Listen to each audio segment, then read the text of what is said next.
दर्शकों नमस्कार। आज की ये वीडियो सिंह राशि के लोगों के लिए है और या जिनका नाम मैं से या टे से शुरू होता है उन लोगों के लिए है। और मैं इसमें 1 जनवरी 2026 से लेकर 15 जनवरी 2026 तक सिंह राशि के लोगों की का भविष्य क्या है, उन्हें कहाँ लाभ होगा और कहाँ किस किस क्षेत्र में सफलता मिलेगी, बच्चों के कैरियर के बारे में उनकी क्या स्थिति रहेगी, धन कमाने की स्थिति क्या रहेगी, बीमारी की क्या स्थिति रहेगी इसके बारे में, या दाम्पत्य जीवन कैसा रहेगा, ये शनि की 7.5 उन पर क्या प्रभाव डालेगी, इसके बारे में मैं बताने की कोशिश करूँगा। देखिए, पिछले काफ़ी समय से सिंह राशि के लोग परेशानी से जूझ रहे थे, लेकिन अब जनवरी से उनकी स्थिति में परिवर्तन है। तो मैं पहले आधे जनवरी यानी कि 1 जनवरी से लेकर 15 जनवरी तक की क्या स्थिति है उसके बारे में आपको बताना चाहता हूँ कि किस प्रकार आप तरक्की करेंगे और आपके जीवन में सफलता आपको मिलने वाली है। देखिए, ये जो चार्ट आपके सामने है, ये है 1 जनवरी से लेकर 12 जनवरी तक सिंह राशि की गोचर की क्या स्थिति है ग्रहों की, उसके बारे में है। तो देखिए, इसमें गोचर की स्थिति में लगन में जो सिंह राशि है इसमें केतु बैठे हुए हैं और पंचम भाव में सूर्य, बुध, शुक्र और मंगल बैठे हुए हैं और सप्तम भाव में राहु हैं, अष्टम भाव में शनि हैं और 11वें भाव में गुरु हैं। देखिए, सिंह राशि है, मैंने इसमें चंद्रमा को स्थान नहीं दिया है क्योंकि चंद्रमा की गति बहुत थोड़ी होती है, 1.25 दिन में वो स्थिति बदल देता है। तो जो मेन ग्रह हैं, प्रभावशाली ग्रह हैं, ज़्यादा दिन प्रभाव रखते हैं, उन्हीं को दृष्टिगत रखते हुए आपके भविष्य के बारे में, आपके जीवन के बारे में बताने की कोशिश कर रहा हूँ। देखिए, ये निसंदेह शनि यहाँ पर बैठकर शनि की ढैया आप पर चल रही है, इसमें कोई शक नहीं है, लेकिन उससे घबराने की बात नहीं है। कुंडली में बड़ी जो स्थिति है 12 जनवरी तक की है, क्योंकि उसके बाद 13 में और फिर 14-15 में ग्रह स्थिति जो बदलेगी वो दूसरा चार्ट दिखाऊंगा मैं आपको। तो इसमें देखिए कि क्या स्थिति है। भाग्येश और सुखेश मंगल मूल त्रिकोण में बैठे हुए हैं और लग्नेश भी मूल त्रिकोण पंचम भाव में बैठे हुए हैं। जो आपके आय भाव के स्वामी हैं और धन भाव के स्वामी हैं, बुध वो भी पंचम भाव में बैठे हुए हैं। आपके दशम भाव के राज्य भाव के स्वामी, रोजगार के पराक्रम के भाव, वो भी आपके पंचम भाव में बैठे। इस स्थिति में पंचम भाव मूल त्रिकोण का भाव होता है और ये प्रारब्ध का भी भाव होता है। हमारे पिछले जन्म में जो कर्म किए हुए हैं उसके फलों का भी ये भाव होता है। संतान भाव भी ये होता है, बुद्धि शिक्षा का भी भाव ये होता है। तो सब ग्रह यहाँ अच्छी पोजीशन में बैठे हुए हैं। इसलिए मेरा ये कहना है कि सिंह राशि वाले जो अब तक कष्ट झेल रहे थे उन्हें भूल जाइए, अब आपकी बल्ले बल्ले होने वाली है। आप बड़ा संतान भाव में, विद्या भाव में, सब में आपको बड़ा लाभ पहुंचने वाला है। देखिए, अगर हम बात करें कि लग्नेश सूर्य जो 9 भाव में बैठे हुए हैं, ये यहाँ पर बैठे हुए हैं, पंचम भाव में बैठे हुए हैं।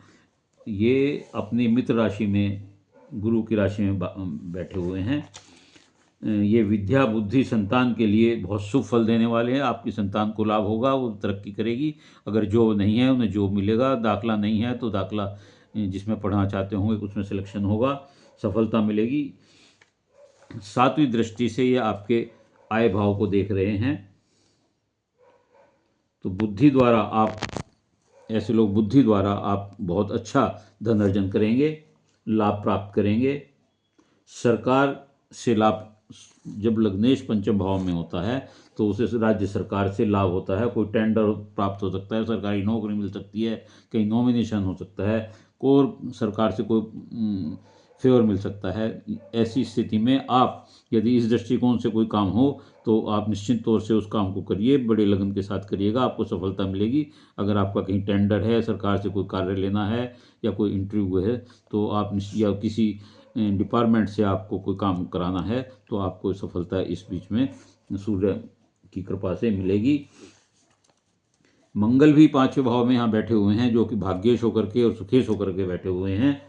विद्या बुद्धि और संतान के लिए, देखिए, हर प्रकार से संतान के लिए ये बहुत शुभकारी है। संतान को तरक्की होगी, स्वास्थ्य लाभ होगा और यदि सरकार संतान कोई कार्य कर रही होगी, चाह रही होगी तो वो होगा। और भाग्य, क्योंकि भाग्येश भी है तो इस स्थिति में भाग्य भी आपका 15 जनवरी तक जो है साथ देगा हर कार्य में।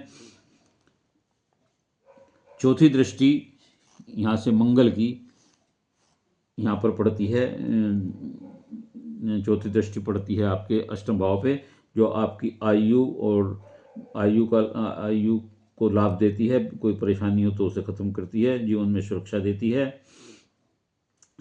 सातवीं दृष्टि आय भाव पर है, मित्र घर पर है, इसमें आपको आमदनी की वृद्धि होगी।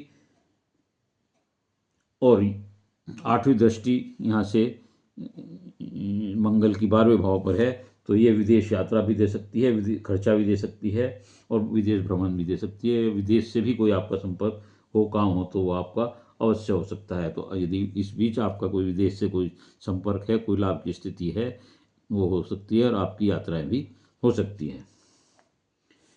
बुध भी जो आपका 5वें भाव में है, पंचम भाव में बुध बैठे हुए हैं, जो कि आय के और कुटुंब भाव के स्वामी व धन भाव के स्वामी होकर के यहाँ बैठे हुए हैं, सूर्य के साथ बैठे हुए हैं, बुधादित्य योग बना रहे हैं। यदि आप ऐसे में कोई कार्य करना चाहते हैं, व्यापार करना चाहते हैं, तो उसके लिए भी आपको सफलता मिलेगी, कार्यों में व्यवधान नहीं होगा, आपके कार्य संपन्न होंगे और आप सही निर्णय ले पाएंगे।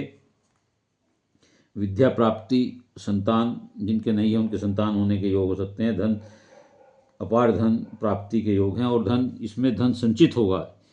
ये जो समय है आपका धन संचय करने का भी, आय के साथ साथ धन संचित भी होगा। सातवीं दृष्टि से 11वें भाव को देख रहे हैं बुध, जो उनका अपना घर है, अच्छी आमदनी देंगे, धनी बनाएंगे आपको, सुख सुविधाएं देंगे, विद्वान होंगे और बड़े भाई से आपको कोई सहयोग की संभावना हो सकती है। इसके बाद आप अगर देखें तो जो राहु हैं, राहु आपके सप्तम भाव में है। राहु सप्तम भाव में आपको स्त्री पक्ष को कष्ट दे सकते हैं, उनकी कोई तबीयत खराब हो सकती है, उन पर कोई खर्चा करना पड़ सकता है, उनकी तरफ से आपको चिंता हो सकती है, कुछ संबंधों में कड़वाहट आ सकती है। हिम्मत और धैर्य से कार्य लें, सब ठीक होगा। किसी गलत माध्यम से आपको धन लाभ भी हो सकता है और उन परेशानियों से, किसी व्यक्ति की मदद से आपको इन चीज़ों से, परेशानियों से मुक्ति हो सकती है और कोई विशेष लाभ आप प्राप्त कर सकते हैं अपनी, ये क्योंकि दैनिक रोजगार का भी है, तो आपको कोई कार्य किसी गलत माध्यम से या किसी आदमी की सहायता से आप निकाल सकते हैं। केतु आपके लगन में बैठा हुआ है, ये शरीर को कष्ट दे सकता है, सौंदर्य में चेहरे पर दिक्कत कर सकता है, निशान हो सकते हैं, फुंसी हो सकती हैं, कोई चोट का निशान हो सकता है, चोट लग सकती है, मानसिक कष्ट है, एंजाइटी बनाता है और लेकिन मेहनत बहुत कराता है और मेहनत के बाद सफलता देता है।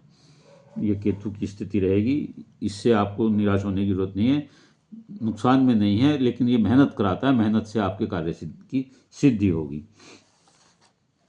अब हम लोग शनि की स्थिति देखते हैं। तो शनि यहाँ पर बैठे हुए हैं, अष्टम भाव में बैठे हुए हैं। अष्टम भाव में शनि बैठ करके, एक तो हम तो शनि की ढैया भी है और शनि की ढैया के लिए जो है व्यर्थ की भागदौड़ बढ़ेगी, अनावश्यक खर्चे देते हैं शनि बैठ करके और कार्यों में बाधाएं, रुकावट देते हैं, चिंताएं देते हैं, एंजाइटी देते हैं, स्वास्थ्य समस्या हो सकती है, चोट लगने का डर हो सकता है।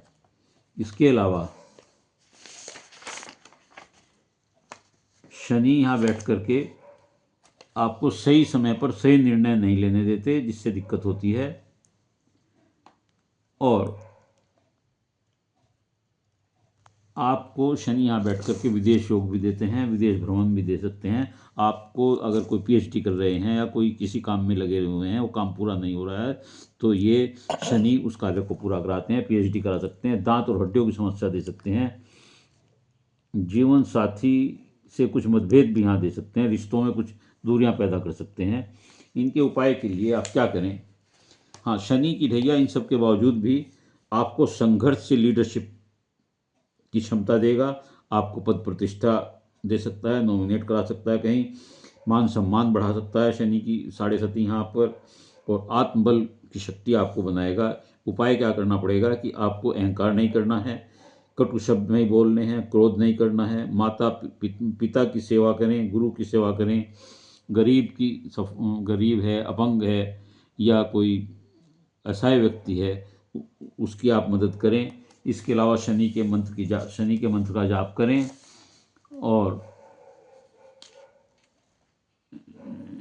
शनि हनुमान चालीसा पढ़ें, सुंदरकांड का पाठ भी कर सकते हैं। अगर ये आप करेंगे तो शनि की ढैया आपको कोई नुकसान नहीं देगी, बल्कि आपको संबल देगी, आत्मसम्मानी बनाएगी और स्ट्रॉन्ग पर्सन के रूप में आपको उभारेगी, लीडरशिप के गुण देगी। आपके सब कार्य एफर्ट से पूरे जरूर कराएगा। शनि देर से रिजल्ट देता है, बस इतना है, लेकिन शनि की ढैया से आपको परेशानी की कोई दिक्कत नहीं होनी चाहिए।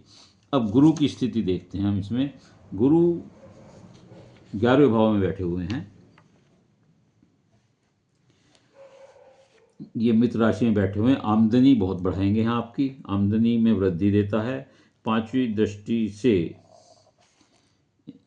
ये जो है आपके दैनिक रोजगार को 1 2 3 4 दैनिक रोजगार को और पत्नी को देखते हैं। जो पत्नी को थोड़ा सा परेशानी की बात राहु की वजह से हो सकती थी, वो नहीं होगी, उसमें कमी आएगी। आपको पराक्रम में आपके वृद्धि करेंगे। 7वीं दृष्टि से आपके संतान भाव को देख रहे हैं, विद्या बुद्धि बल प्रदान करेंगे, संतान को सहायता करेंगे, संतान की उन्नति में सहायक होंगे। 9वीं दृष्टि से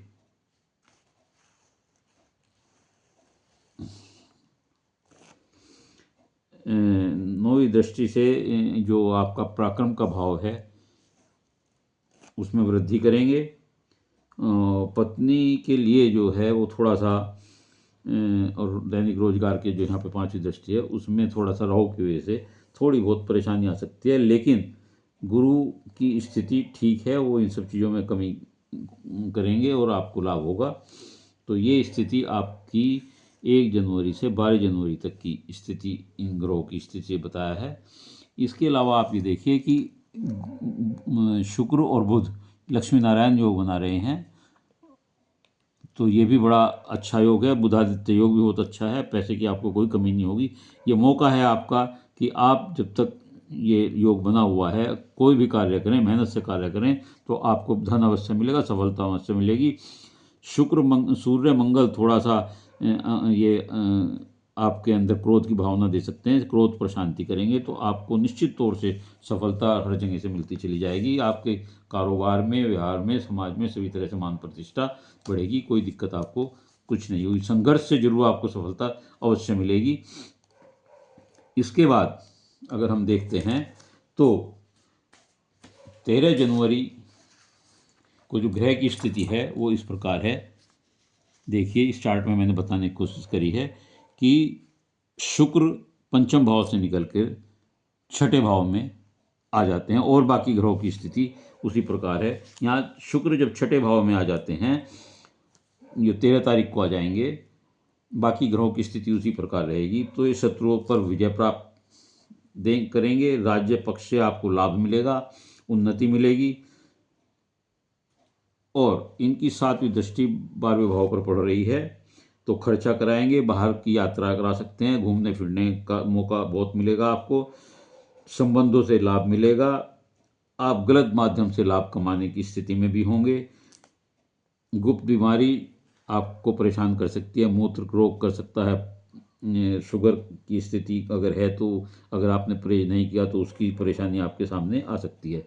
इसके अलावा देखिए, शुक्र जो हैं आपके दशमेश और पराक्रमेश होकर के यहाँ बैठे हुए हैं और ये दैनिक रोजगार का भी भाव है, आमदनी भी देखते हैं। तो मैं समझता हूँ कि आपको शुक्र से बाहर से भी कोई ना कोई किसी प्रकार का लाभ होगा। अगर है कोई इस तरह का संबंध हो सकता है तो आप उसका सदुपयोग करें, फ़ायदा उठाएं।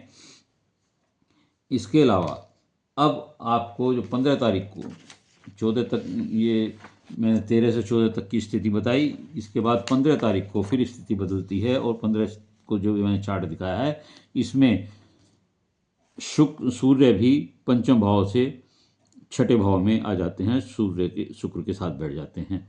तो ये सूर्य जो है यहाँ पर इसमें 6ठे भाव में आकर के